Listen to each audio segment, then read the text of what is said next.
Let's buy पैसा।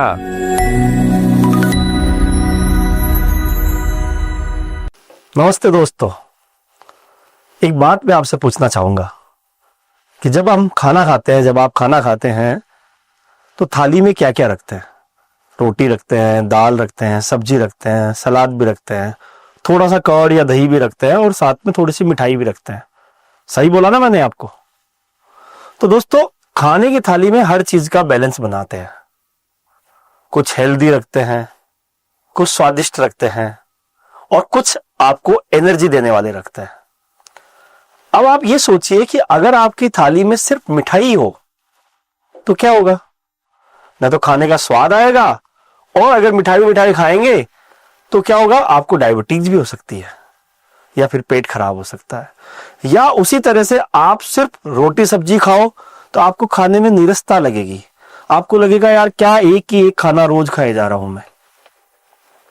तो दोस्तों, सेम वैसे ही जिस तरह से थाली होती है खाने की जिसमें अलग अलग चीजें होती है, उसी तरीके से हमें अपने निवेश की थाली को भी बना के रखना पड़ता है।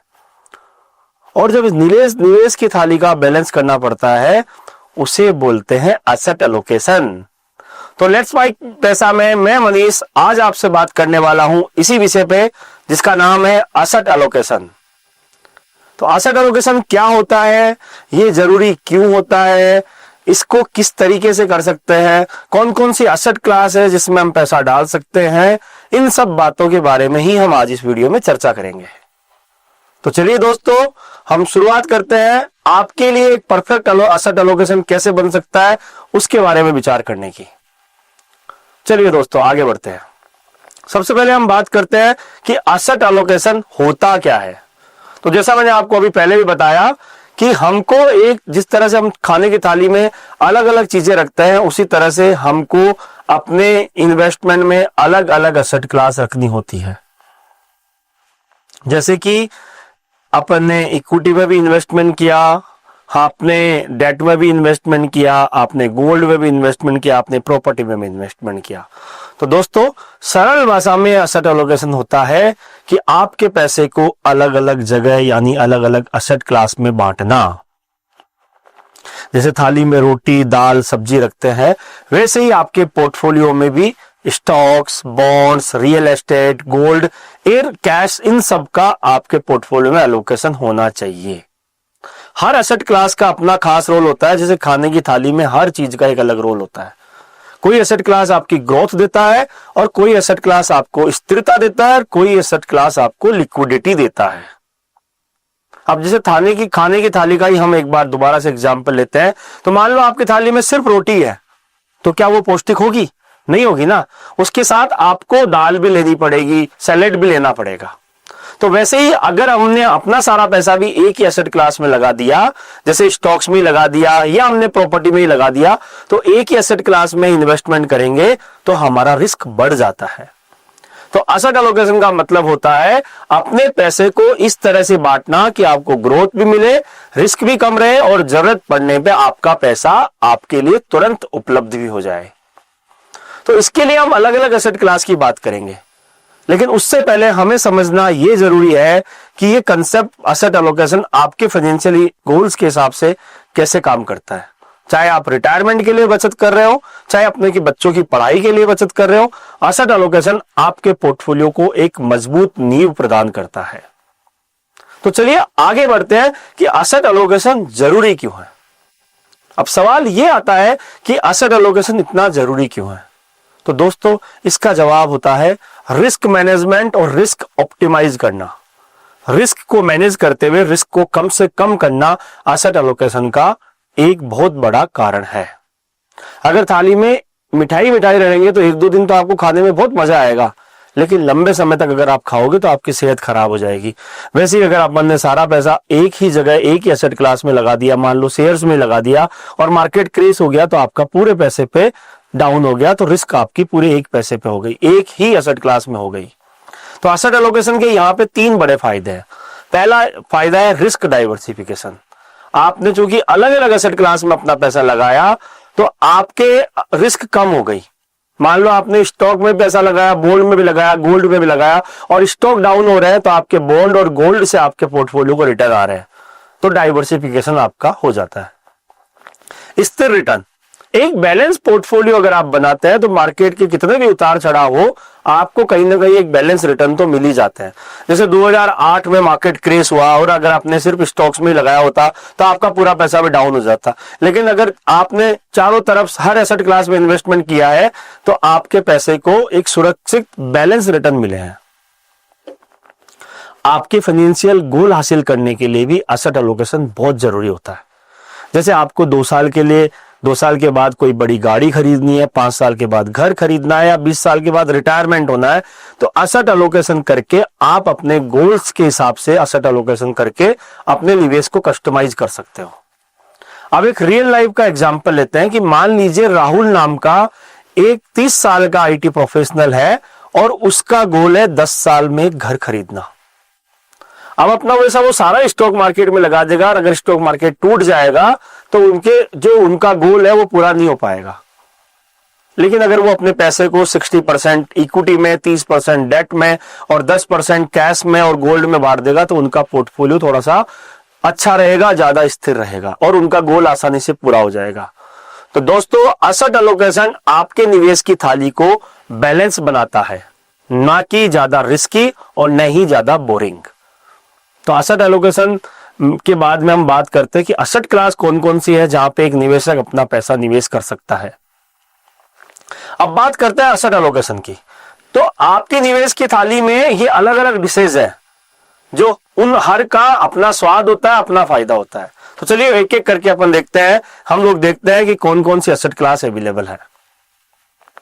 सबसे पहले इक्विटी एसेट क्लास, स्टॉक्स। ये आपकी थाली की स्पाइसी डिश है, थोड़ी सी तीखी लेकिन स्वाद बढ़िया आता है। स्टॉक्स में निवेश का मतलब है कंपनियों के शेयर खरीदना। इनका रिटर्न हाई हो सकता है 8 से 12% सालाना का, लेकिन रिस्क भी ज्यादा होती है, स्पाइसी होती है। जैसे रिलायंस के शेयर ले लिए, टीसीएस के शेयर ले लिए। लेकिन इसका एडवांटेज किसके लिए होता है, बेस्ट किसके लिए होती है, ये जो लॉन्ग टर्म निवेशक होता है, जिनको लॉन्ग टर्म में ग्रोथ चाहिए। रिस्क होती है डेफिनेटली, मार्केट में उतार चढ़ाव का नुकसान हो सकता है। अब यहां पे आपको इस थाली के अंदर स्टॉक्स का भी कुछ पार्ट रखना है ताकि आपकी थाली में बैलेंस रहे। बॉन्ड्स, ये आपके थाली की दाल है, स्थिर और भरोसेमंद। बॉन्ड्स में आप सरकार या कंपनियों को लोन देते हैं और ब्याज कमाते हैं। रिटर्न मॉडरेट होता है, 5 से 7% रिस्क, लेकिन रिस्क भी कम होती है।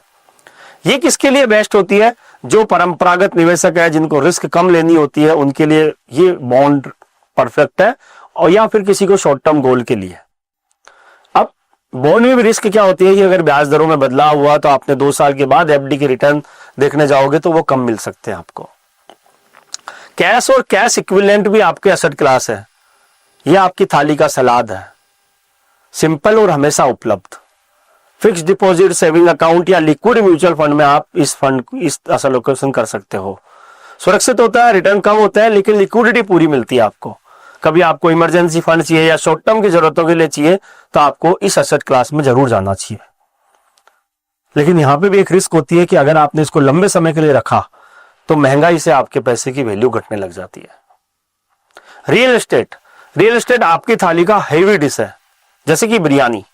प्रॉपर्टी में निवेश लॉन्ग टर्म में बहुत अच्छा रिटर्न दे सकता है, लेकिन लिक्विडिटी बहुत कम होती है, यानी पैसा आपका तुरंत निकालना मुश्किल हो जाता है।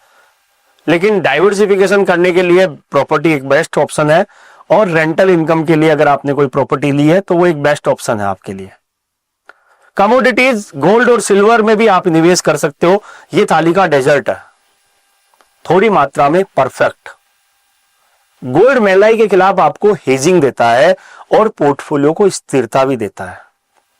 मार्केट क्रेज जब होता है, जियोपॉलिटिकल सिचुएशंस खराब होती है, तो गोल्ड हमेशा अच्छा रिटर्न बना के देता है।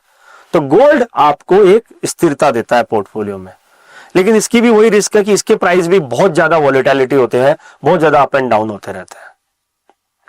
तो दोस्तों, हर एसेट क्लास का अपना रोल होता है और इनका बैलेंस ही आपके पोर्टफोलियो को सुपर हिट बनाता है। अब दोस्तों, बात ऐसी है कि एसेट एलोकेशन कैसे करें। अब सवाल ये होता है कि एसेट एलोकेशन कैसे करें। तो जैसे थाली में अलग अलग वैरायटी हम रखते हैं, उसी तरह से एसेट एलोकेशन करने के लिए आपको 3 चीजें देखनी आवश्यक है। पहला, रिस्क टॉलरेंस, कि आप कितनी रिस्क ले सकते हैं। अगर आपको मार्केट के उतार चढ़ाव से घबराहट नहीं होती है तो आप हाई रिस्क एसेट्स जैसे स्टॉक्स में ज्यादा निवेश कर सकते हैं। आपके फाइनेंशियल गोल्स क्या है उसके हिसाब से भी आपकी एसेट एलोकेशन की जाती है कि आप निवेश क्यों कर रहे हैं।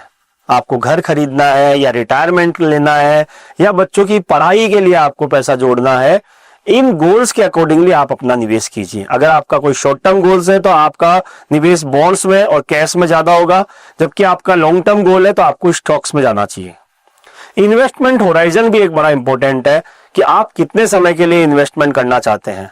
आपका गोल 2 साल का है या आपका गोल 10 साल का है या 15 साल का है, तो आपको उसके हिसाब से अपना एसेट एलोकेशन बनाना चाहिए। अब आप रिस्क प्रोफाइल को समझिए, अपने रिस्क प्रोफाइल को समझते हुए निवेश कीजिए। आप रिस्क प्रोफाइल के लिए किसी फाइनेंशियल सलाहकार से बात कर सकते हैं जो आपके रिस्क प्रोफाइल में आपकी मदद करे। तो रिस्क प्रोफाइल में अगर आप युवा है तो रिस्क लेने के लिए तैयार है तो आप 70% स्टॉक्स, 20% बॉन्ड और 10% कैश का मिक्स ट्राई कर सकते हैं। आपको 5 साल के लिए घर खरीदना है तो आप अपने एलोकेशन में 50% शेयर्स, 30% म्यूचुअल फंड, 20% बॉन्ड और 10% गोल्ड का एलोकेशन ले सकते हैं। अपना पोर्टफोलियो चारों तरफ बनाए, म्यूचुअल फंड में बनाए, डायरेक्ट स्टॉक्स में भी बनाए, इस तरह से करके अपना पोर्टफोलियो बना सकते हैं। रेगुलर रीबैलेंस करें। आपने एक सर्टेन परसेंटेज पे अपना गोल सेट कर लिया कि मुझे 70% इक्विटी रखनी है, तो अपने मार्केट के बदलाव के अकॉर्डिंगली अपने पोर्टफोलियो को रीअसेट करें, रीअलोकेट करें। एक सिंपल पोर्टफोलियो हम आपकी सुविधा के लिए यहाँ पे बता रहे हैं, लेकिन ज्यादा जानकारी के लिए अपने फाइनेंशियल एडवाइजर से ही बात करके करें।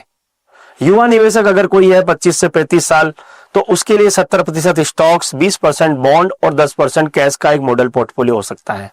मिडिल एज कोई कस्टमर है 35 से 50 साल के, तो उनके लिए 50% स्टॉक्स, 30% बॉन्ड, 15% कैश और 5% गोल्ड का एलोकेशन हो सकता है। अगर कोई रिटायरी है 60 साल से प्लस के हैं तो उनके लिए 30% स्टॉक्स, 50% बॉन्ड, 15% कैश और 5% गोल्ड का एक मॉडल पोर्टफोलियो हो सकता है। ये सिर्फ एक एग्जाम्पल है।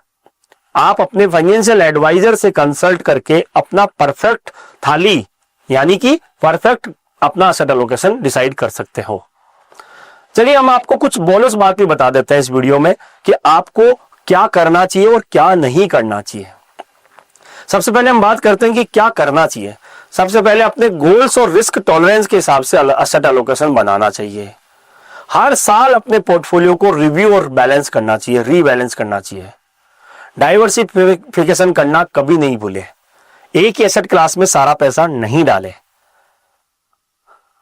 अब बात आती है कि क्या नहीं करें। सबसे पहले कि मार्केट के पीछे मत भागिए। आप किसी भी स्टॉक्स में या किसी भी एसेट क्लास में ब्लाइंडली निवेश ना करें, किसी के कहने से बिल्कुल निवेश ना करें। इमोशनल डिसीजन लेने से बचें। कई बार मार्केट क्रेश होता है और आप एकदम इमोशनल हो जाते हो कि मेरा पैसा डूब जाएगा और आपने अपने स्टॉक्स को बेच दिए, तो वो भी करने से बचें। अपने किसी फाइनेंशियल एडवाइजर की सलाह को इग्नोर ना करें, क्योंकि फाइनेंशियल एडवाइजर आपके लिए एक बेस्ट विशर होता है। वो आपको आपके अकॉर्डिंगली ही आपका प्लान बनाएगा। तो अपने निवेश की थाली को परफेक्ट बनाने के लिए ये सब बातों को जरूर ध्यान में रखें। तो दोस्तों, आप समझ गए होंगे कि एसेट एलोकेशन जरूरी क्यों है और कैसे ये आपके फाइनेंशियली फ्यूचर को सिक्योर कर सकता है। जैसे आप अपनी थाली में हर डिश का बैलेंस रखते हो, वैसे ही अपने पोर्टफोलियो में भी हर एसेट क्लास का बैलेंस रखिए। आज ही अपने निवेश को रिव्यू करें और एक सॉलिड एसेट एलोकेशन प्लान जरूर बनाएं। अगर आपको ये वीडियो पसंद आया हो तो लाइक कीजिएगा, शेयर कीजिएगा और सब्सक्राइब भी कीजिएगा। कमेंट में हमें बताइएगा कि आपने पोर्टफोलियो में कौन सा एलोकेशन बढ़ा रखा है, कौन सा कम कर रखा है, और आपको अगर इसके बारे में कोई सवाल करना हो तो आप हमें पूछ सकते हैं। धन्यवाद। आप सुन रहे थे let's mike more than radio. Follow कीजिए हमें हमारे सोशल मीडिया प्लेटफॉर्म्स पर। It's time for news. It's time for More Than Radio. Presenting the first radio news app, Let's Mic. Let's Mic, a news-based app on your phone where you get to watch and listen news, talk shows, interviews, radio show podcasts. On Let's Mic, you get all relevant information of TV, print, radio, podcast, and digital. Let's Mic talks about every segment of life.